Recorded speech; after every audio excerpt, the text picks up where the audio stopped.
অভিষেকে নিজের জাত চিনিয়েছিলেন হামজা দেওয়ান চৌধুরী। একের পর এক ট্যাকেলিং ও কাভারিংয়ের মাধ্যমে ভারতের আক্রমণ নস্যাৎ করে দিয়েছেন।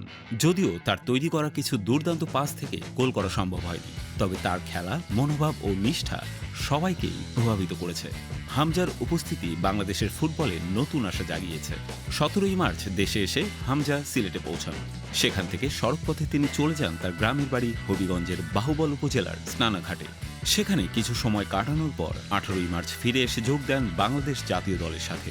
21 মার্চ শিলংয়ের ভারতের বিপক্ষে খেলতে প্রস্তুত হন তিনি। শিলংয়ের জওহরলাল নেহেরু স্টেডিয়ামে এশিয়ান কাপ কোয়ালিফাইং রাউন্ডে বাংলাদেশ এবং ভারতের ম্যাচটি অনুষ্ঠিত হয়। গোলশূন্য ড্র হলেও হামজার খেলা ছিল চোখে পড়ার মতো।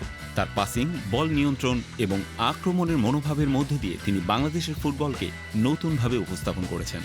ভারতের বিপক্ষে ম্যাচ শেষে হামজা ঢাকা ফিরে আসেন, তবে জাতীয় দলের পরবর্তী কোনো অ্যাসাইনমেন্ট না থাকায় আজ তিনি যুক্তরাজ্যে ফিরে যাচ্ছেন। শেফিল্ড ইউনাইটেডে ধারে খেলা লেস্টার সিটির এই ফুটবলার বিদায় নেওয়ার আগে বাংলাদেশ ফুটবল ফেডারেশনকে একটি ভিডিও বার্তা দেন। ভিডিওতে হামজা বলেন, ধন্যবাদ, যা হয়েছে তার জন্য অনেক অনেক ধন্যবাদ। ইনশাআল্লাহ জুনে আমি আবার ফিরে আসব। আমার শারীরিক সুস্থতা ও সন্তানের জন্য দোয়া করবেন। জুনে দুটি বড় ম্যাচে আবার দেখা হবে। ফুটবল শুধু খেলার নাম নয়, এটি একটি অনুভূতির নাম। আর সেই অনুভূতির স্রোতে এখন ভাসছে বাংলাদেশের ফুটবল প্রেমীদের মন। হামজা চৌধুরী এসে যেন এক স্বপ্ন দেখিয়ে গেলেন, যেন বলে গেলেন এই দল, এই দেশও পারবে একদিন মাথা উঁচু করে দাঁড়াতে।